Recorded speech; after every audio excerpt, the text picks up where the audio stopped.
Sağ olun. Yüzbaşı Onur Can, içeri yandan. Hoş geldiniz. Teşekkür ediyoruz. Başçavuş Mehmet Işık. Yengem hoş geldin. Allah razı olsun. Sağ olun. Sağ olun.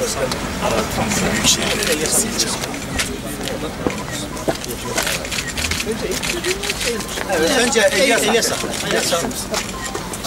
geçersek dönüşte Eyüpler de geldi. Hacı Zahra ile Hacı Melek de geldi. Evet. Biraz Urfa'nın bölgesinde kalıyor. Hani balık kalıyor işte. Sabır makamı. Biraz Urfa'ya. Burası çok önemli bir yer. Bu anlamda alternatif bir yer yok. Hani ilçe merkezimizde öğretmenimiz bir yer var. Yan taraflardan bay bay ama içeri giriş. Tamam hocam.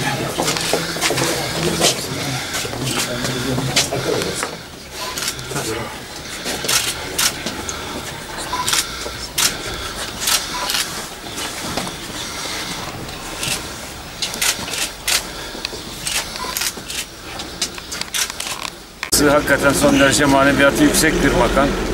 Hz. Eyüp Peygamber'in sabır taşına yaslanarak acılarını dindirmek için burada sabrettiği, Cenab-ı Allah'ın kendisine verdiği büyük imtihanlarla başa çıktığı çok önemli bir mekan. Ve burada Eyüp Peygamber burada metfun, İlyas'a Peygamber burada metfun.